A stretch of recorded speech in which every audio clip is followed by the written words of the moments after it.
Broadcasting live from an Airstream somewhere in Tornado Alley, bringing you the people, places, and stories from the Panhandle to the Red River. This is your Only in Oklahoma show. And welcome to the show. We're headed out west to Watonga to Roman Nose State Park. They're doing a little night hike this weekend, and we get to talk to those guys out there. I'm Brett. And I am Harley. Welcome back. I'm dying. You are dying, but alive. Yes, it's about 1,000 degrees here in our studio. Either that or I have a fever. No, it is 1,000 degrees. It's like being at great-grandma's. We're recording this episode from great-grandma's house. Yeah, it's a little warm. When I went out there earlier to check on you, you had accidentally dosed yourself with some NyQuil. Yeah. And were wrapped. You swaddled yourself in an Afghan. At which point, I just kind of snuck back into the studio and assumed I was going to be doing it alone. And next thing you know, this zombie appears out of nowhere. It's like, hey, I'm like, so I think we're on the upward swing of this thing. Yeah, I feel like that, but I felt like that a couple of times. Yeah. Over the last few weeks. Yeah. And then the next day you wake up and it's Snotpocalypse 2020. You know, they were saying that the flu this year is, I think they said the numbers are higher than they've ever been. And that's just, I mean, not just flu, but anything, you know, you had the nasal, was it infection, bacterial infection, something or upper other. Respiratory viral infection, yeah. Right. And then I had something similar, like the junior version that kind of molded into something else. But anyway, this season is just, it's the sneezing season. I was going to say the season for sneezing, but I think it goes both ways. Well, I am going to say that might be the best segue that we've ever had, going from sneezing to Roman nose. Yeah. So we've got a little bit of Roman nose history, I think, before we roll into our interview that you soloed today. Yes, I did. We got that coming up. All right, 6 goes into 7. 1 is... God, I'm so frustrated. I'm scared to death. I'm an independent contractor, and I don't want to get punched in the jimmy by the IRS. Brett, why don't you give our buddy Justin over at the Holliday Tax Group a call? One of their specialties is tax preparation and planning. And then on top of that, if you have a run-in with the IRS, they're going to have your back. Perfect. But how do I find them? You can reach them at holidaytaxgroup.com. And if the independent contractor thing works out for you, they also do estate planning. So they got you back on that one as well. Oh, thank goodness. Thanks for the advice. That's holidaytaxgroup.com. Holiday with 2 L's. All right, Roman Nose State Park. We've been there. We've been there. Some of us have done that, and some of us waited in the car because they were injured. But I do have some facts about Roman Nose Park that don't just involve the fact that I didn't get out of the car because I was injured. So Roman Nose Park was named after a Cheyenne chief named Henry Carruthers Roman Nose, who was credited for facilitating a peaceful transition to a non-nomadic way of life while retaining elements of his Cheyenne culture. So basically, without saying assimilation, I guess it was more or less assimilation. He was very vocal also about the importance of education and training. And after taking part in the Red River Wars, he was held captive. Once released, he went to school. I think that's probably a good time to go to school. That's the best time to go to school. But in 1892, he did receive a land allotment, which then became later on Roman Nose Park that we know today. He did die in 1917. They buried him at the Watonga Indian Cemetery just north of town. Pretty cool story. Absolutely. It's got a lot of history there. I'm super pumped on the area. The park itself is beautiful. Yeah, it's, again, we talk a lot about Oklahoma kind of having it's a very vast geographical landscape. You have canyons. You've got every type of geographical landscape you can think of here. And Roman Nose is a prime example that it's basically in a canyon. Yes, and again, there's a ton of things to do in the area. It's super cool. What's that? Night hikes. Yeah, night hikes. I never thought. I worry about slipping and falling into the canyon, but. And I kind of feel like wintertime is the perfect time for a night hike. Oh, yeah. Because I feel like if you did this in the summertime, you're going to get a face full of spiders, and you're going to step on a raccoon, right? And he's going to claw your legs off, and you'll probably get bit by a snake. Yeah, so before we get into the interview, Well, I don't think that you and I can do it any justice. Let's just listen to Kyle and Roy. Well, just 7 miles north of Watonga is one of the 7 original state parks in Oklahoma that offers canoeing, camping, fishing, and coming up this weekend, good Lord willing, and the creek don't rise, hopefully, some night hiking. And here to talk about it is the manager of Roanoke State Park, Kyle Burness, and trail guide Roy Espy. Guys, welcome to the show. Hello, thank you. Hello. So night hiking, this is something that I don't hear of typically. And from what I understand, Roanoke State Park is probably as beautiful during the day as it is at night. Tell me what we've been missing. Well, we started guided trail hiking in 2018. That kind of morphed itself into doing night hikes because during the summer the temperatures are too high to do daytime hikes. First one that we did, the full moon eclipse, January 2019, we had 65 people on that hike, and we got to watch the eclipse of the moon. From there, we just kept on adding one a month, and like you said, weather dependent because, I mean, we're out here right in the middle of it all. Mm-hmm. The full moon hikes go through various different terrains that we have here. So sometimes we're on the rim of the canyon, the light of the moon lights well, then we drop down into the bottom of the canyon and it gets pitch dark. It's a controlled environment, so everybody's pretty comfortable. There's not really any danger of getting lost or injured because it's a controlled environment. Some of my personal rewards from hiking people out there is how many people have never taken the time to watch moonrise. I try to time it out where we get up to this one centerpiece of our trail system, Inspiration Point, just minutes before moonrise. People get to experience and witness the moonrise. I've had people that have never seen the Milky Way or even the Big Dipper out there, and they're just totally blown away by it. Now, didn't you all recently have kind of a stargazing event where you had some astronomers from SWAZU come out, and there were some telescopes and things like that? Is that correct? We assist SWAZU on that in the club because they tend to do those on the new moon, so there is no full moon. Okay. And it's really super dark out there, but just to make sure that people get up there safe and get back safe, we assist them. But yeah, they come out with some really cool telescopes and electronics, plus, you know, half of them that show up are all astrophysicists, so you can ask them just about any question. You're going to get a detailed answer out of them. So inclement weather permitting, now I know that a few weeks ago you all did one and you kind of basically said, you know, dress for the weather. What type of weather scenario? Obviously, a blizzard's going to keep you from doing this, but mainly preparing for just a chill in the air, or is there anything that, you know, forecast in advance to cancel for a better time? As far as the full moon hikes go, cancel if we've had a sufficient amount of rain. Because of the nature of the geology out here, it can take, depending on the rain and ambient temperature, it can take a couple of days for the trail to dry out enough to safely walk people to Inspiration Point and back.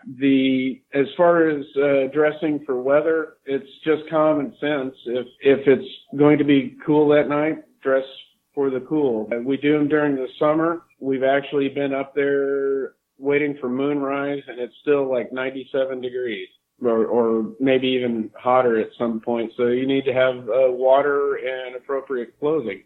But we're in a canyon. We're here in the Gypsum Hills. So even when the sun goes down, it can cool off pretty rapidly. We also we got a lot of micro weather here. And so we always encourage people to call ahead on if they're planning on, before they leave home, to come out here for a hike, because it may have been, 6 inches of rain where they live at, but we may not have got a drop. Everything west of us, east of us, or north or south of us may have got hosed. We kind of stay dry, but also we can get just a frog sprinkling rain in here too, and no one else gets it. Right. Well, it looks like this weekend, for at least what I saw earlier, it looks like the eastern parts of the state may be under the white stuff. Is that kind of the prediction for this weekend? Are we still on for the night hike this weekend, or what do you? We're still on, and what I would recommend for anybody interested is call the day of the hike, and we will have a better idea what the trail conditions are, how severe or not severe the weather is going to be. It's if we headed out and got some rain, and that's happened before, it's not necessarily the end of the world. We have some time to get back before the trails kind of turn into sticky mashed potatoes on us. Right.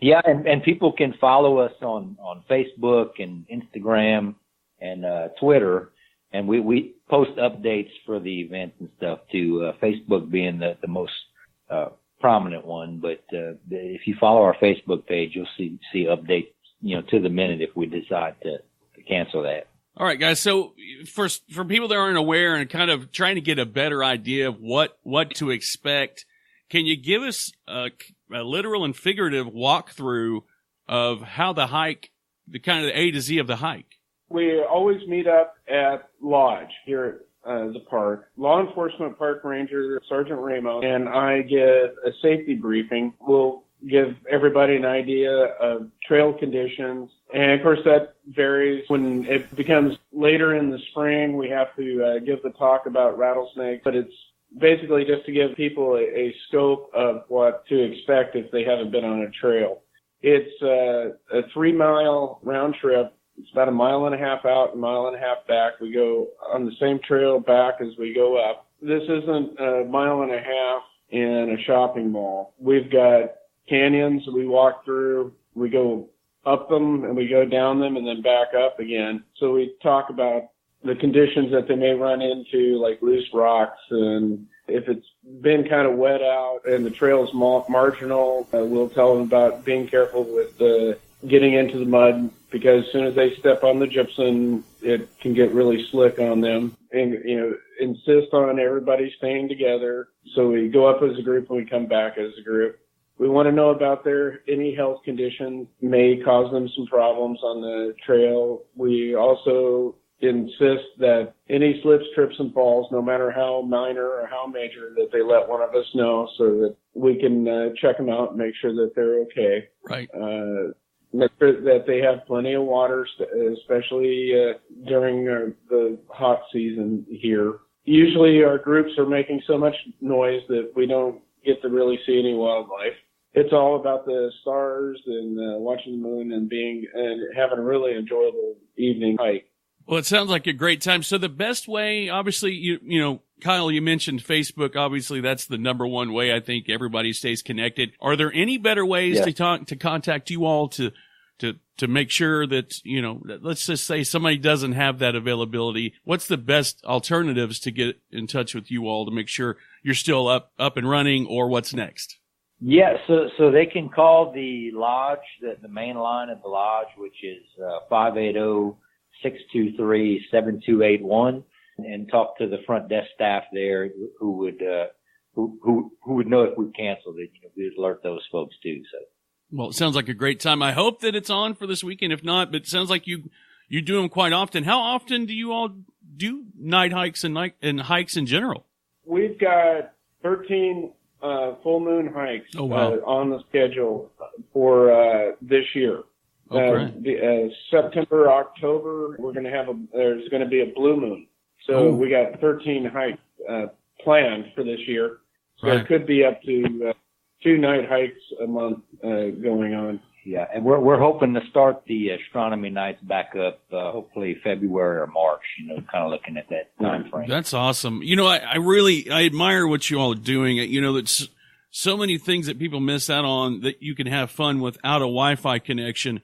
And I like that. I like kind of getting out there and unless you've got a sat phone, not everybody can have a satellite phone. I love that. Just kind of being disconnected and then being reconnected with nature. I mean, I know it sounds corny to say it, but as I'm talking to you on technology right now, but we don't do that enough, do we? We sure don't do it enough. And Oklahoma has some of the most diverse geographical landscapes we have deserts, we have canyons, we've got plateaus. I mean, we've got it all, like forestry. I remember I was in southeastern Oklahoma a decade ago, and I saw my first logging truck in person, and I thought I was in, I don't know, I thought it was in a movie. You know what I mean? We don't get in touch enough, and I just appreciate so much what you all are doing. You know, and that's what this is all about, is getting people, even if they can't go, painting a picture for them, to know that Oklahoma is it's not just a place to come to go shopping, or it's not just a place to leave to go somewhere else. And that's what I like about what you guys do. I really appreciate it. Again, thank you so much for coming on, and I hope to talk to you guys again in the future. Yeah, thank you for inviting us and talking to us and promoting our mission and what we're trying to do. So absolutely love it. That. All right. So again, another great solo interview. You know, you've done one. I've done one. I think we're proving that. Well, no, I was going to say I can do it without you, but I was thinking to myself the other day, I have no idea how to post any of this stuff. I just, you need to pray that I don't die from whatever this infection is. I mean, if you die with this secret rub recipe, I won't know how to put this thing together. So, but no, great interview. I liked it. And they've got 13 more of those night hikes, the full moon hikes coming up throughout the year. I mean, just a ton of stuff going on out there. Definitely looking forward to, I don't know, I was thinking I need to buy me some good hiking shoes, and I would do it. They don't make Crocs for hiking, though. They don't. You're right. So you're going to be in trouble. You could put those, what are those things? Oh, they do make a thing that you could put on the Croc that kind of turns them into like a snowshoe, which I think would probably work. Put little grippers on the bottom of them. You're talking about like snow treads? Snow treads for Crocs. They make those. Oh, my God. They actually do make them. So I think that's perfect, Brett. You need to get some of those. We do need some snow treads for my Crocs. But this has been the Only in OK show. I am Harley. And I'm Brett. And we'll be back sometime. I don't even know what I was going to say there.